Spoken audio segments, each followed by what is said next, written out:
I think that 2011 has been as hard as I've ever known it in my career. The opportunities to get it very, very wrong have been manifest. You could have got it wrong in terms of currency, in terms of stock selection, and of course safe havens have proved to be not as safe as we thought. So I would think that next year cannot be any worse than this. And in many ways I think the stage is set for it to be much better.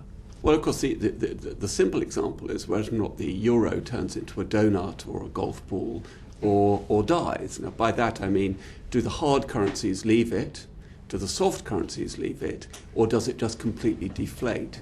Now, each of those are plausible opportunities to happen right now, and there is no clear parameter as to which will be the most likely. My guess is that the euro will survive as it is currently arranged for at least the next 3 or 4 years. Well, the UK economy is a very service-driven economy, and also a very it's got a lot of oil and gas in there because they're not really UK if we're talking about the FTSE.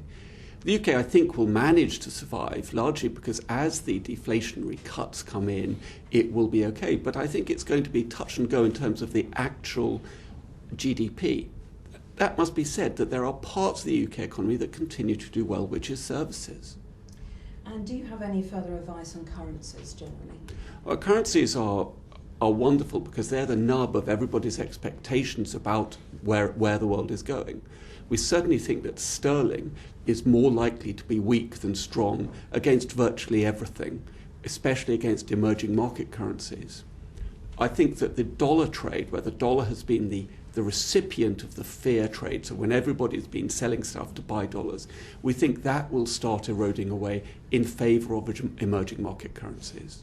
I think it's nuts to try and bet everything on red 37. I think that what you can say is I think emerging markets will continue. And the other thing that we feel very strongly about is that very large global companies selling goods and services that people use every day, you could say a Reckitt Benckiser, a Unilever, a Glaxo, a Siemens, or those companies, we think they will prosper because they can change where they make goods and where they sell goods.